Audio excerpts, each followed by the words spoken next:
ดับต่อไปนี้ผมป้อนันตันดวงมณีอายุได้70 ปีจะได้แสดงพระธรรมเทศนาพระไตรปิฎกเล่มที่5เรื่องสิงกิปิสูตรผูกที่1ต่อไปจะนั่นขอเรียนเชิญบรรดาผู้สดับรับฟังพระธรรมเทศนาสดับรับฟังได้แล้วณบัดนี้ นะโมตัสสะภะคะวะโตอะระหะโตสัมมาสัมพุทธัสสะ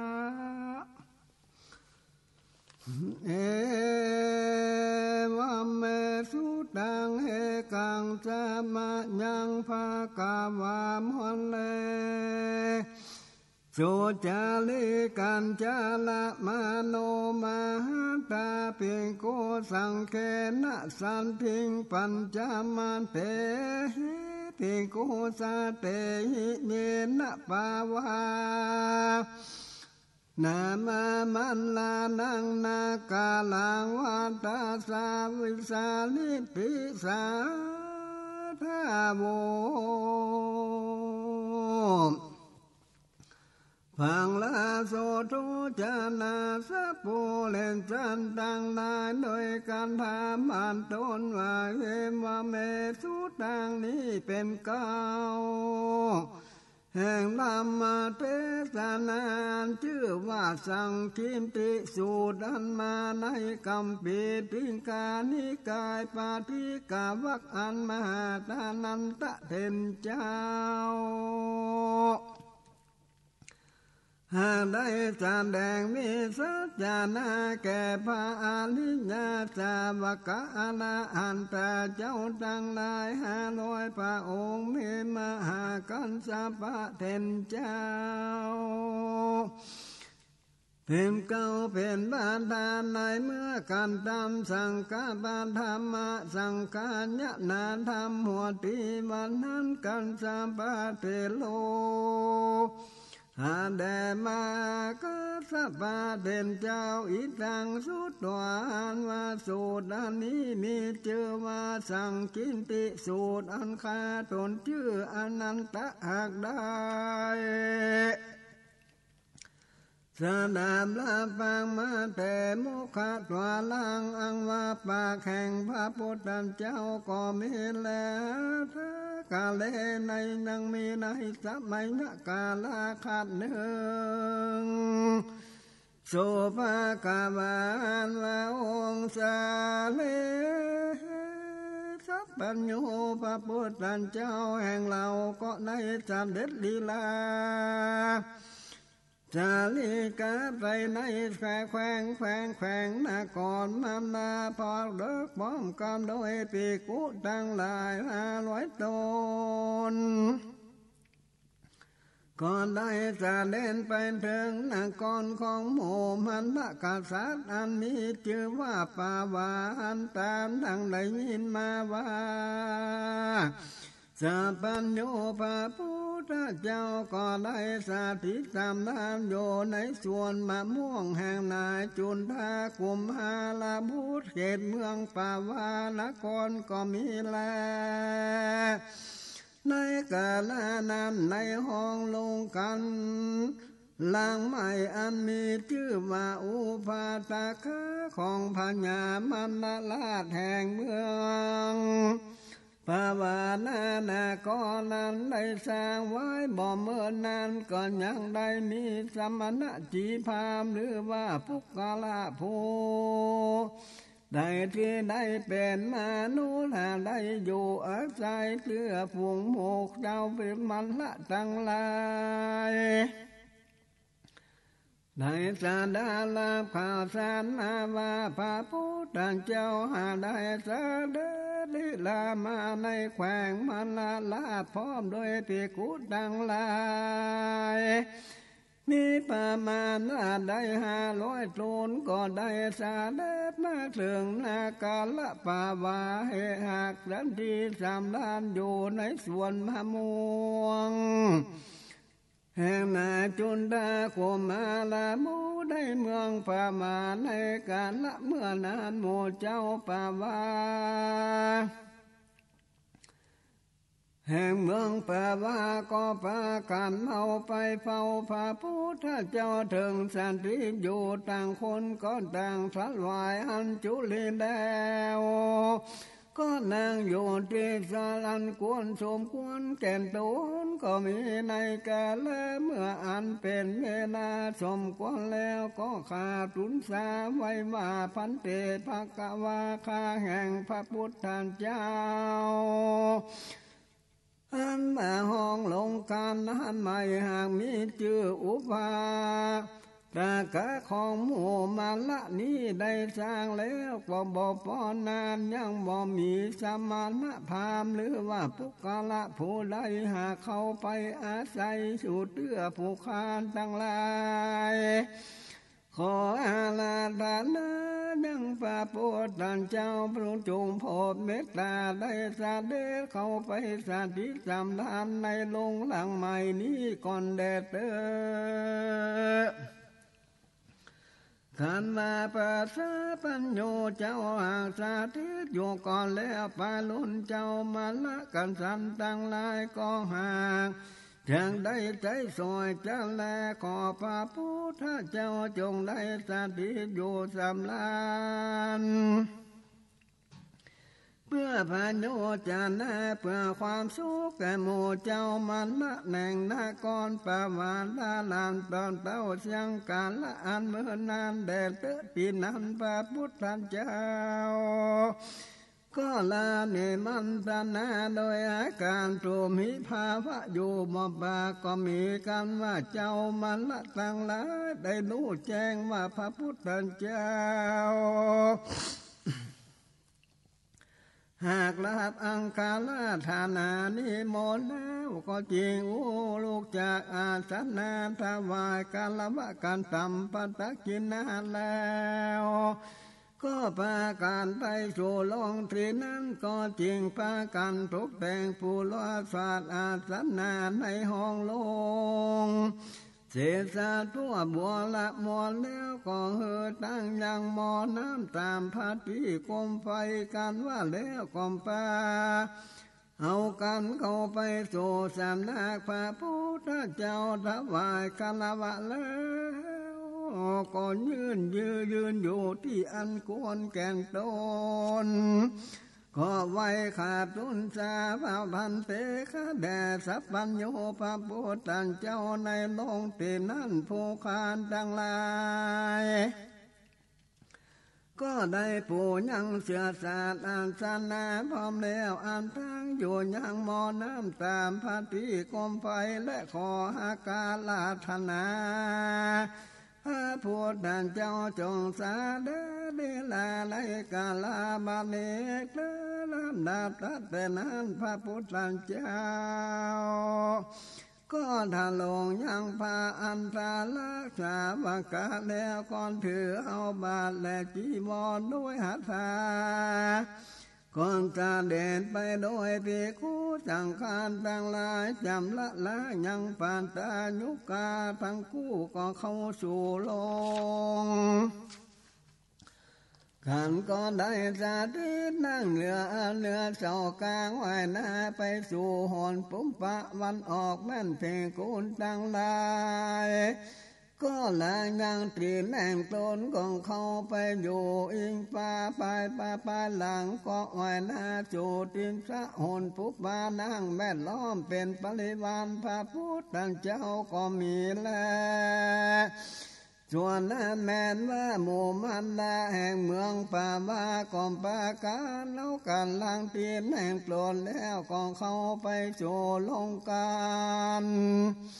ก็ป่าออกกันนั่งอยู่อิงฟ้าดันบุปะไว้หน้าไปสู่ทิศหนปัจฉิมะหากแวดล้อมเป็นปริวารแห่งพระพุทธเจ้าก็มีแลตัตตาในกาลนั้นพระพุทธเจ้าของกันดำมือหมู่มันละทั้งหลายได้หันยาใด สมาทานองค์อาจลมโลอบรมใจโดยการทำมีการถาทาลาปวดวายทีแห่งคืนนั้นลุ่งแจ้งก็ออกปากเจียมจาว่าดูกาลาดานว่าเสธาตั้งละลายที่เกินในล่วงพ้นไปแล้วบัดนี้ตั้งตั้งลายจงสำคัญนั่งเวลาอันสมควรแด่เตอดีนานหมู่มันละดังหลายก่อนลาบเอากำแห่งพระโพธิ์เจ้าแล้วก็ป้าเก่ากันลุกจากอาสนะที่นั้นแห่งชนก่อนถวายกาลบะครบยามยังพาปอปรมาสัจจาดาก่อกันทำปัตตากีนาแล้วก็หลีกหนีไปก็มีลำนับนั้นพระพุทธเจ้าก่อนตอนบ้านแน่แดงแลดูยังหมู่ปีกูทั้งหลาย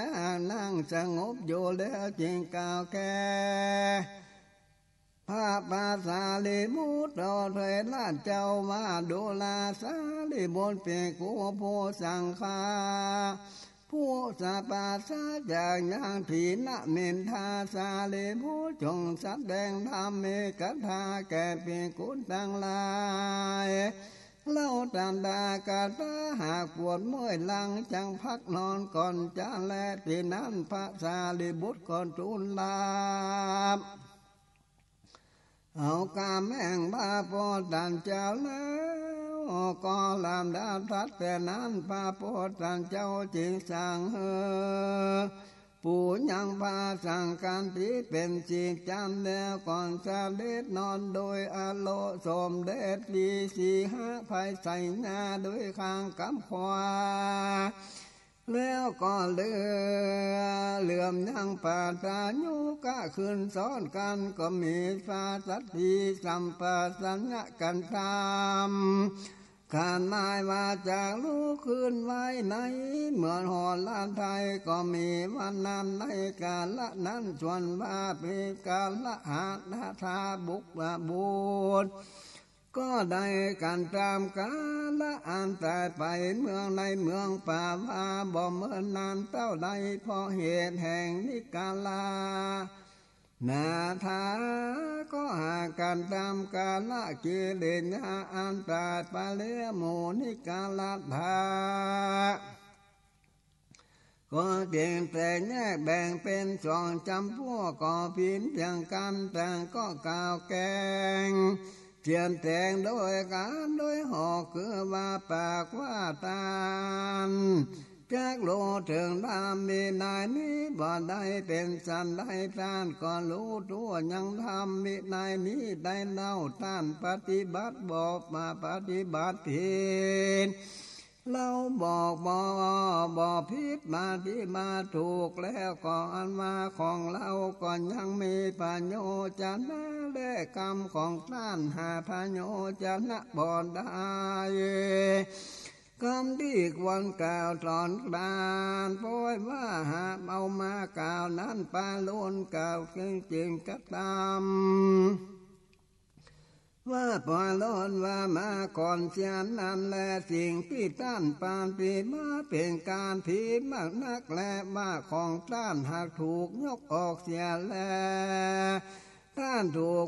ข่มแห่งเพื่อเฮือโพดออกเสียงอย่างวาทะของผู้อื่นหรือว่าท่านจะสามารถปล่อยอย่างเสียเองที่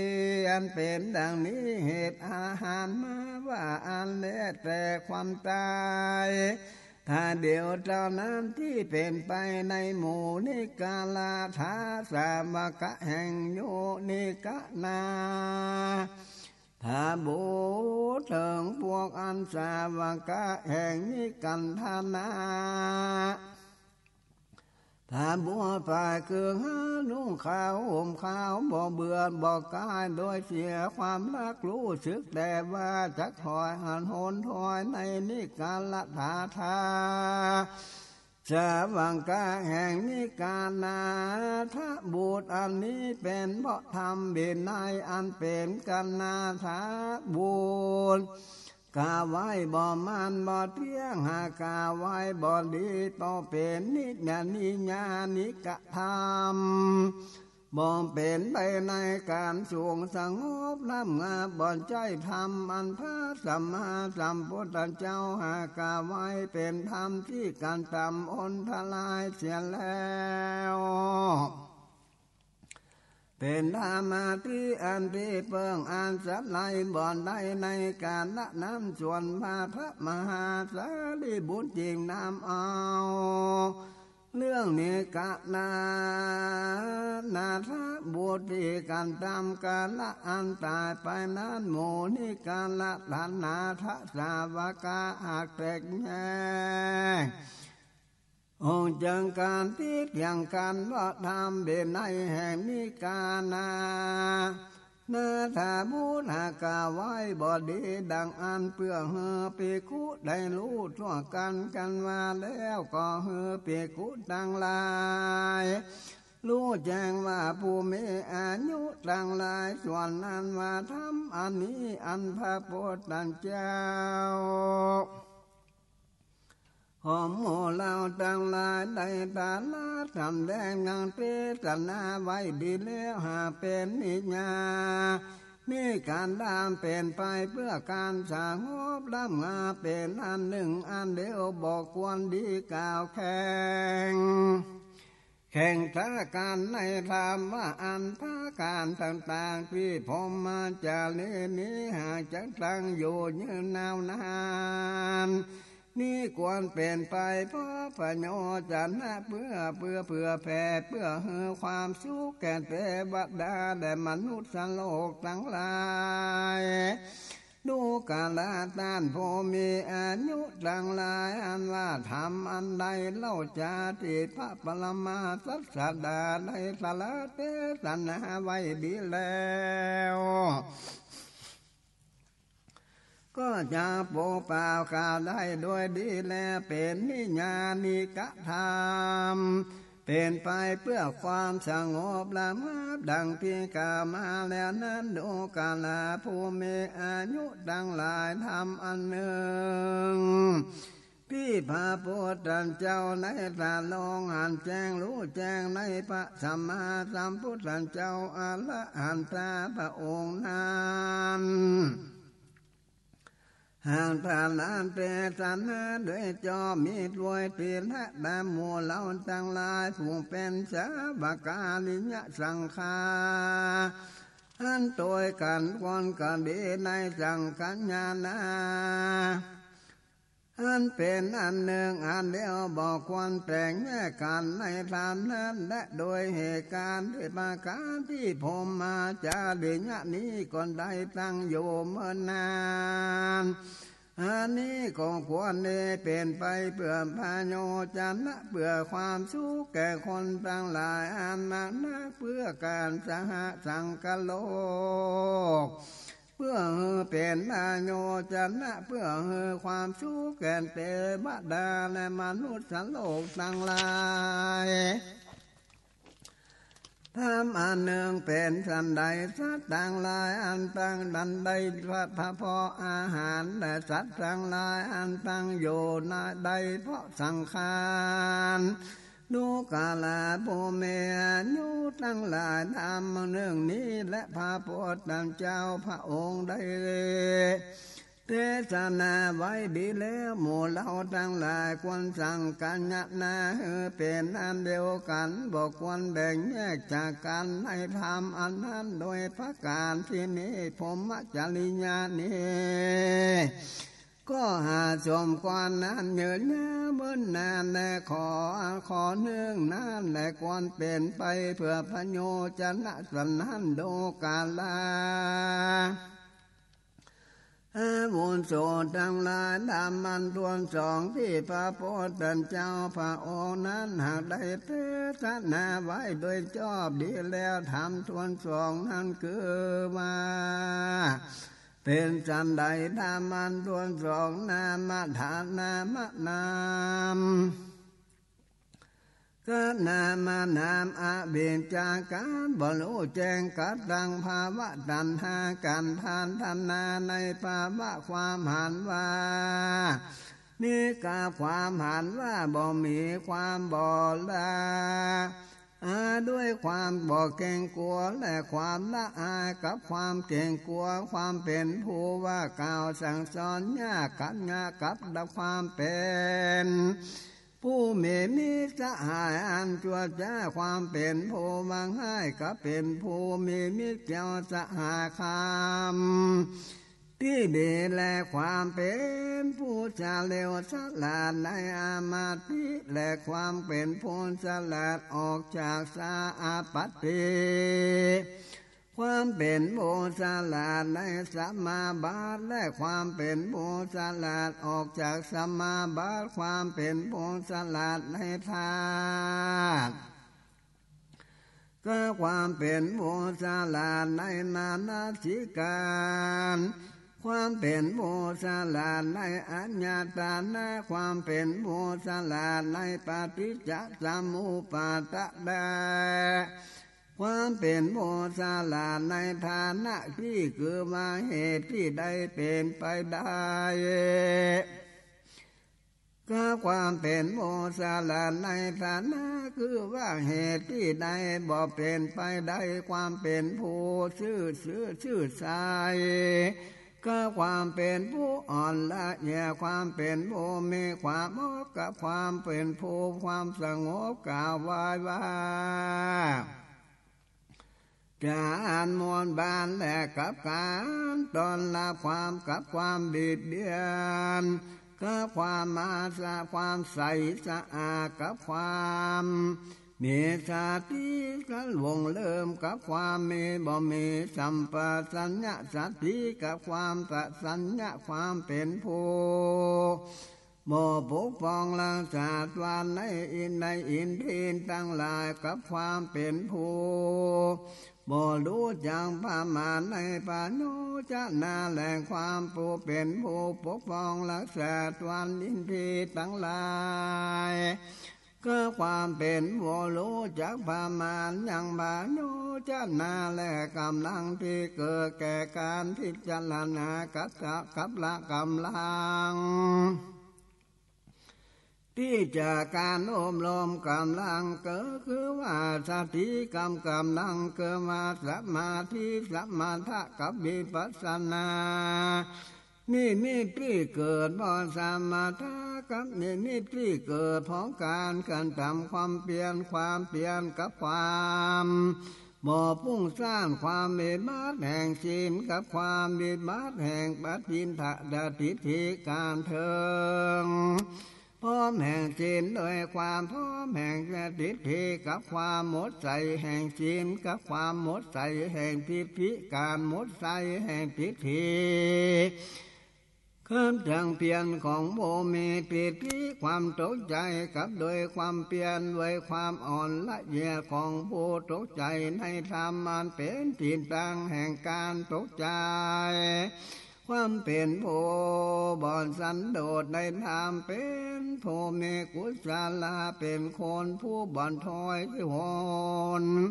เจียด้วยการตั้งความเปลี่ยนเบญจาการรู้แจ้งและกับเบมุตการล่วงโพ้นญาณในการเลี้ยเสียงไปกับญาณในการบ่เกิดโอคลาตั้นตั้งหลา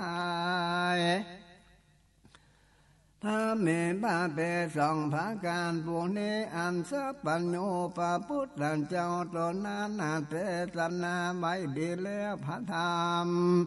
มีปาเปสามภาการเป็นสันได้อากุศลมูลละแห่งหาหลักเงาแห่งอากุศลสามภาการคือมาอากุศลมูลละคือว่าโลภะไข่ใดสองอากุศลมูลละคือว่าโทสะคือการทำลายสามกุศลมูลละคือว่าโลภะการหลงกุศลมูลละหักหลักเงาของกุศลสามประการ เนื่องกุศลมูลละคือว่าโลภะการบอกใครใดกุศลมูลละอโตสะการบอกคึดกระทำลายกุศลมูลละอโมหะการบอกหลงและทุนจาริตสามประการและหนึ่งการญาทุนจาริตการปฏิบัติความชั่วต่างการณวันจิตทุนจาริตการปฏิบัติอันหลายโดยวาจามโนทุจาริตการปฏิบัติอันหลายโดยทุจาริตปฏิบัติชอบโดยวาจาสามโนทุจาริตการปฏิบัติชอบโดยตั้งใจและกุศลเบญตากาสามและกามเบญตากาการลำเพิงถึงกามสองปัญญาปันตาเบญตากาการลำเพิงถึงยังทางปัญญาบากันทำลายสามดิหิงสาเบญตากาการลำเพิงถึงการออกมาจากกามสองปัญญาปาตาเบการอาการลำเพิงเถิงอันเบาบาปปัญญาบาสามเบิหิงสาเบตากาการลำเพิงในทางบ่เบียดเบียนกุศลสังกัมปะสามบางการคือว่ากามสังกัปปะการคิดขันเองในทางกามและปัญญาปาตะสังกัมปะการเกิดขาดเองในทางปัญญาบาทปองลายสามบิหิงสาสังกหะสังกัปปะคือว่าขาดเองในทางเบียดเบียนผู้อื่นกุศลสังกัปปะมีสามประการคือว่าเนคขมาและสังกัปปะการคิดหลีกหนีออกจากกามสองปัญญาปัตตะสังกัปปะการคิดละในทางบ่ปัญญาบาสามบิหิงสาสังกัปปะการบอกคือการตามลาเบียดเบียนกุศลสัญญามีสามประการคือว่ากามสัญญาการจำในทางการเนื้อสองปัญญาปาตะสัญญาการจำในพระตังพญาบาทอวิหิงสาสัญญาการจำในทางเบียดเบียนและกุศลสัญญามีสามประการเนคขมาสัญญาและการจำได้ในทางออกจากกามปัญญาปาตะสัญญาการจำในทางบ่ปัญญาบานาบิหิงสาสัญญาการตาจำไว้ในทางบ่เบียดเบียนกุศลธาตุสามประการหนึ่งกามธาตุคือกามปัญญาปาตะธาตุคือว่าปัญญาการปัญญาบาสามบิหิงสาธาตุและธาตุคือการเบียดเบียนกุศลธาตุสามประการหนึ่งเนคขมาธาตุคือการออกจากกามปัญญาปาตะธาตุธาตุคือการบอกปัญญาบาทและอาบิหิงสาธาตุคือว่าการบอกเบียดเบียนและธาตุแทนสามประการหนึ่งกามธาตุคือว่ากามรูปธาตุถ้าเกิดมารูปอรูปธาตุธาตุจริงคือว่าสิ่งที่บ่มีรูปและธาตุแท้แทนสามประการหนึ่งรูปธาตุธาตุคือว่ารูปอรูปธาตุธาตุคือสิ่งที่บ่มีรูปนิโรธโลธาตุคือว่าธาตุที่สักความดับพระทุกข์และนิพพานธาตุแทนสามประการหินาธาตุธาตุอันหยาบสองมัชฌิมาธาตุธาตุยังประยังกลางปณิตันธาตุธาตุอันบานเนตและตัณหาสามหนึ่งกามตัณหา ตัณหาในกามภาวะตัณหาในภาวะวิภาวะตัณหาอันบ่ปราศจากภาวะตัณหาแทนสามประการคือว่ากามตัณหาในกามรูปตัณหาในโลภโลภตัณหาในสิ่งบ่มีรูปตัณหาแทนสามประการคือว่ารูปตัณหาในรูปอรูปตัณหาในสิ่งบ่มีโลภนิโรธสันตัณหาในการดับสูญอวุเจตทิฏฐิจัญโยจันนะสัมภการสะโกญจินเทความหันอันเป็นท่าคือว่าตัวคือถือโจรและบิดที่กินจาความจะลังสงสัยศีลปัตปัตตาเปิดละมาการถือเอาสิ่งที่มีอิทธิเด่นทีโดยอนุภาวะแห่งความแห่งศีลเนื้อว่าสิ่งที่การทำภาวะสามภาการหนึ่งปามภาวะสัพภาวะสภาวะที่เป็นท่าเป็นเอกไข่ใดและภาวะสภาวะอันเป็นเหตุจากใดเป็นและอาวิชชาสภาวะคือว่าการหาปัญญาบ่ได้ภาวะมีสามภาการหนึ่งกามภาวะเป็นกามวาจาและสองรูปาวาจาละภาวะและภาวะที่เป็นรูปาวาจาละและอรูปาวาจาละภาวะที่เป็นอรูปาวาจาละและเอสนาสามภาการและอันหนึ่งคือว่ากามเสนาการแสวงหายังกามะและอาวาเวเสวนะเสเว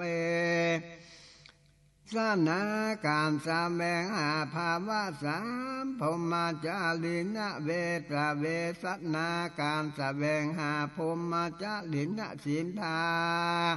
มีอยู่สามประการหนึ่งไสยโยมามันจะเมงที่ติดมาคือว่าขอตัวของเราดีกว่าของผู้อื่นอภิโสมันจะเมงที่วินทาถือว่าตัวเราอันนั้นเสมอกับปงกาลาผู้อื่นและหิโนมันจะเมงปีวาถือว่าตัวเราทำจะเหนือกว่าปุงกาละผู้อื่นและอัฏฐาสามภาการหนึ่งและอาทิรัฐาในกาละที่เป็นส่วนแห่งอดีตาอนาคตตันตาเวลาการที่เป็นส่วนแห่งอนาคตปัจจุบันตัทธาเวลาการที่เป็นปัจจุบันและอันตะสามภาการและสักโก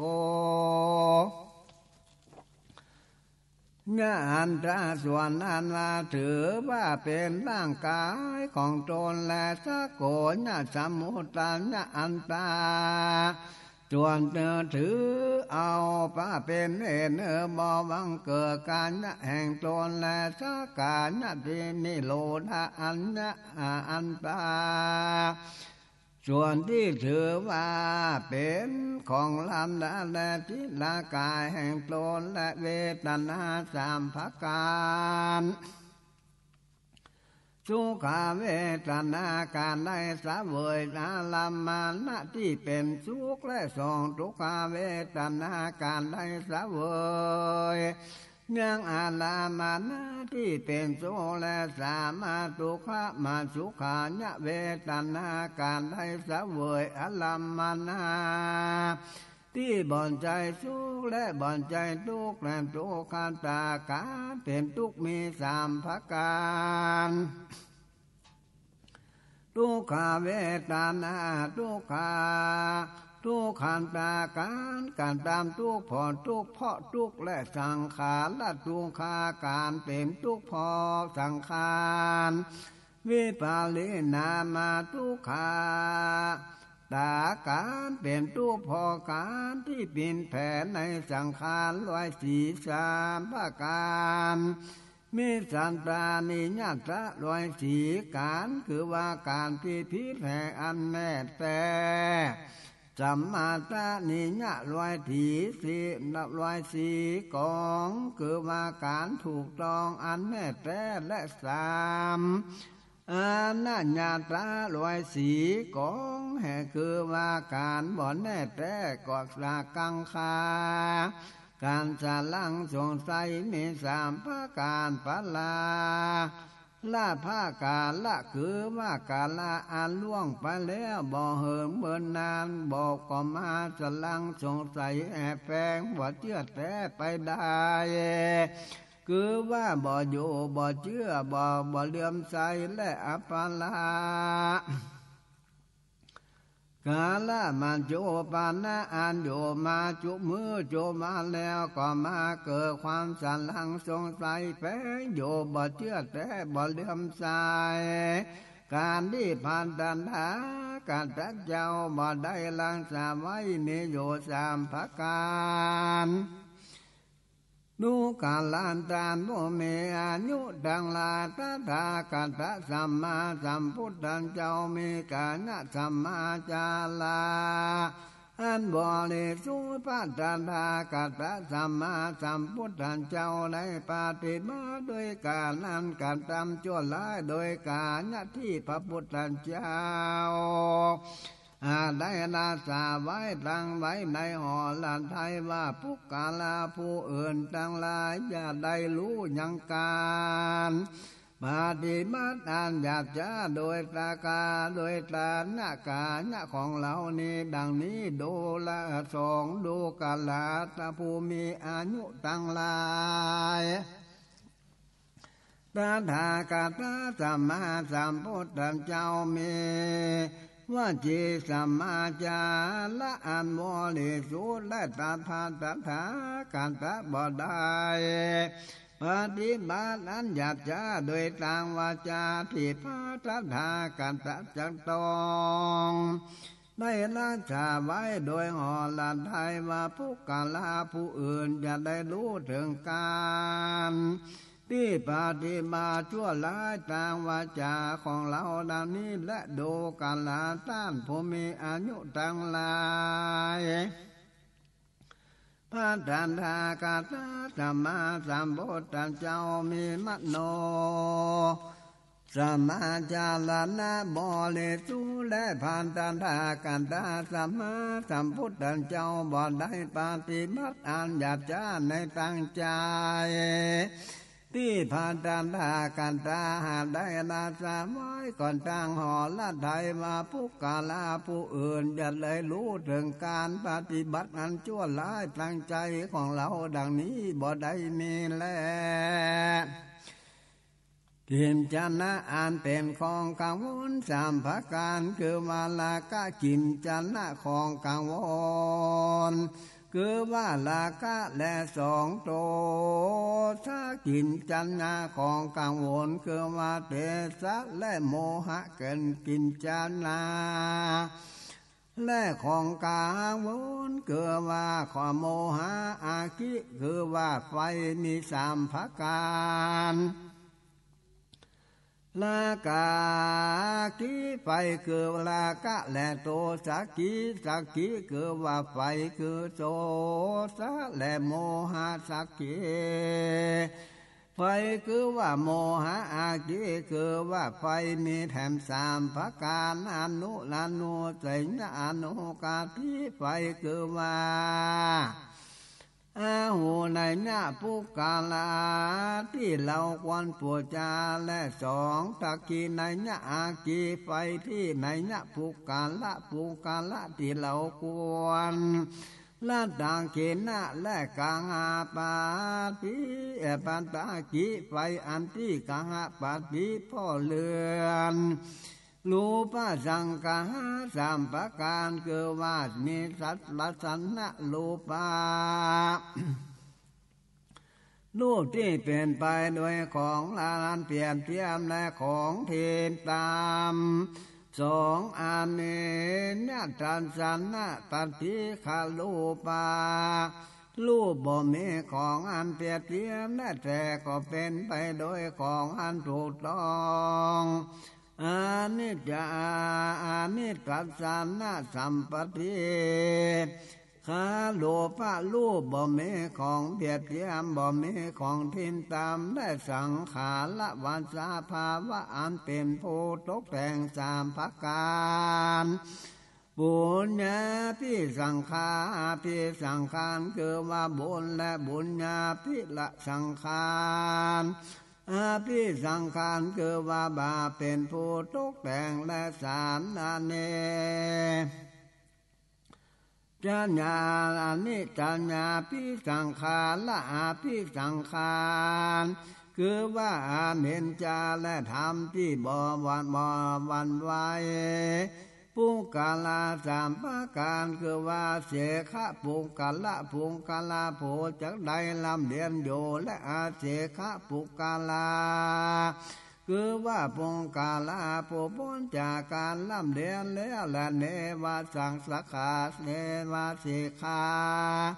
นาเสขาปุกาลาคือว่าปุกาลาที่ได้ลำเลียนบอกก็บ่ใจ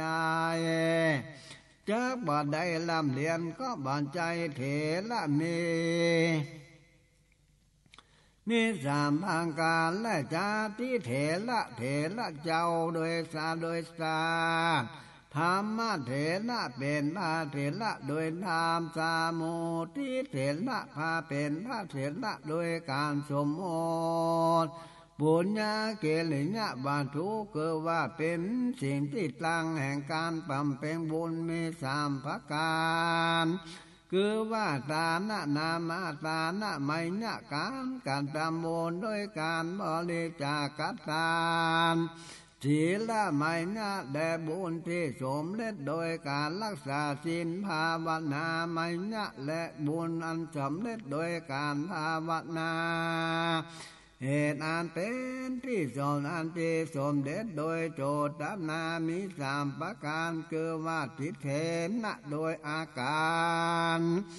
อันได้หันและสองสุเทนะอันการได้ยินและได้ฟังปฏิสังกังคะสังกายะโดยอาการอันจงจังกามาสัมปติมีสามประการคือว่าสัตว์ที่มีพระเป็นที่มีกามหาภาโกฏโยและสัตว์ดังหลายผู้นั้นเมื่อกามภาโกฏมีแล้วเรียนย่อมมีอำนาจเป็นไปในกามดังหลายเหมือนพระโดษดังพามนุษย์สังจากคนทั้งหลายและเทวดาลางจำพวกและสัตว์ดี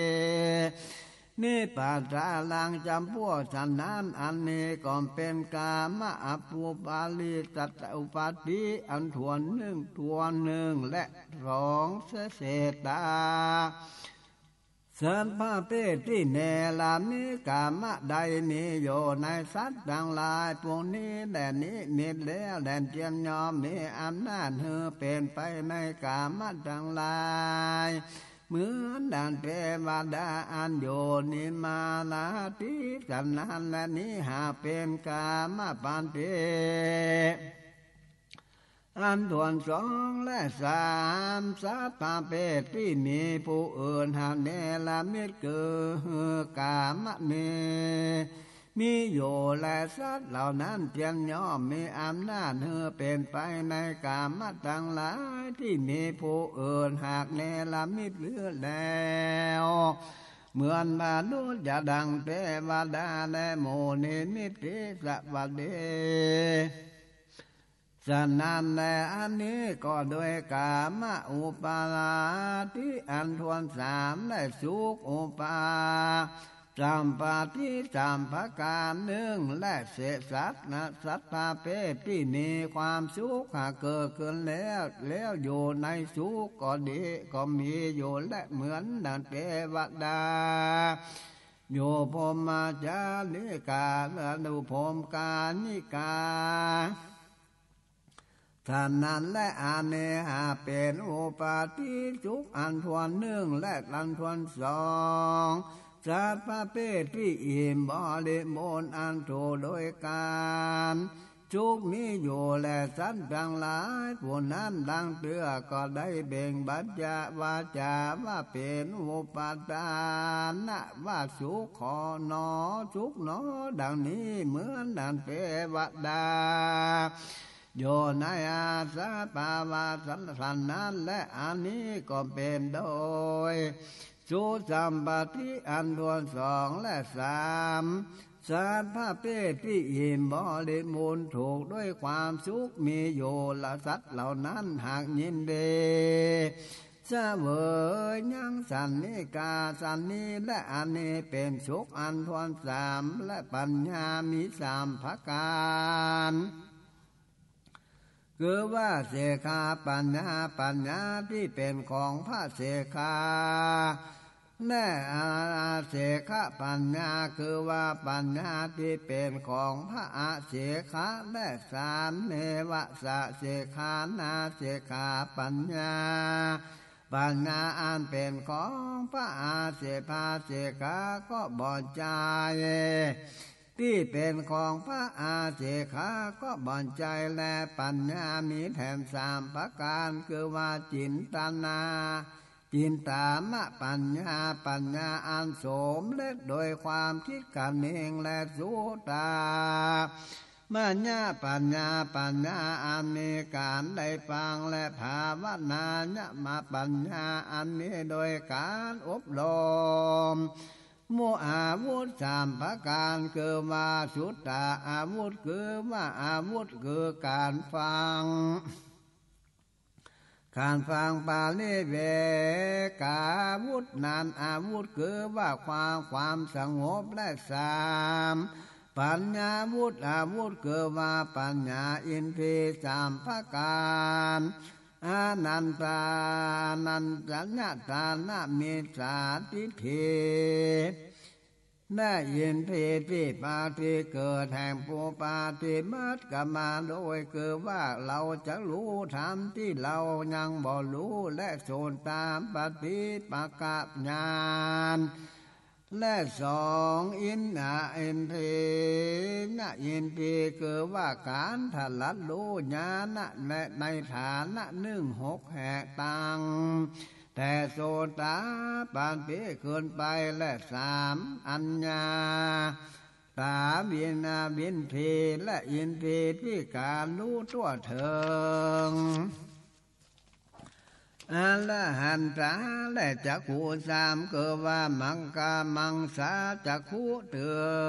ตาเนื้อและตาปกาตาสองทิปาจักขุตาทิพและปัญญาจักขุคือว่าตาคือปัญญาสิกขาสามภาการนาทีศีลสิกขาคือศีลสองอาทิจิตตาสิกขาคือดวงจิตอันพาเจริญและสามอาทิปัญญาสิกขาคือปัญญาอันล้ำเลิศภาวนาสามภาการกายภาวนาอันอบรมกายจิตภาวนาการอบรมจิตและปัญญาภาวนาการอบรมปัญญาอนุตตริยสามภาการ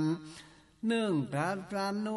ทัศนานุตตริยปานอันพาเสริฐและสองปฏิปัตตานุตตริยปานปฏิบัติอันพาเสริฐและสามวิมุตตา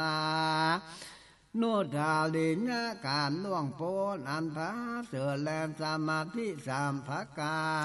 รสาวิตากาวิจาระสมาธิที่มีวังกะเบจาระและสองอาเวตากาวิจาระมันตาสมาธิที่เกิดจากเสียงวิตากาวิจาระและสามอาวิตากาวิจาระสมาธิที่บ่มีวิตากาวิจาระสมาธิแถมสามประการ สุญญตาสมาธิสมาธิอันว่างเปล่าและอานิเมตตาสมาธิสมาธิที่มีอานิมิตบ่ได้และสามาปามีหิตาสมาธิสมาธิที่หาที่ตั้งบ่ได้และโสใจญะสามภการกาญะโสใจญะภากาการอันสะอาดตังกาและวันจิโสใจญะการสะอาดตังวันจามโนโสใจญะการสะอาดตังใจโมในญะสามภการกาโมในญาธามันที่การตามโมนิตังกาและวันจิโมตะนะโมในญาธรรมที่การตามโมนิตังวันจาและมโนโมในญาธรรมที่การตามเป็นโมนิตังใจและโกสัลละสามภการอัญญโกสัลละกานั้นเป็นโพสลาดในเหตุอันจาแห่งการกันจัดกำเดินแลปั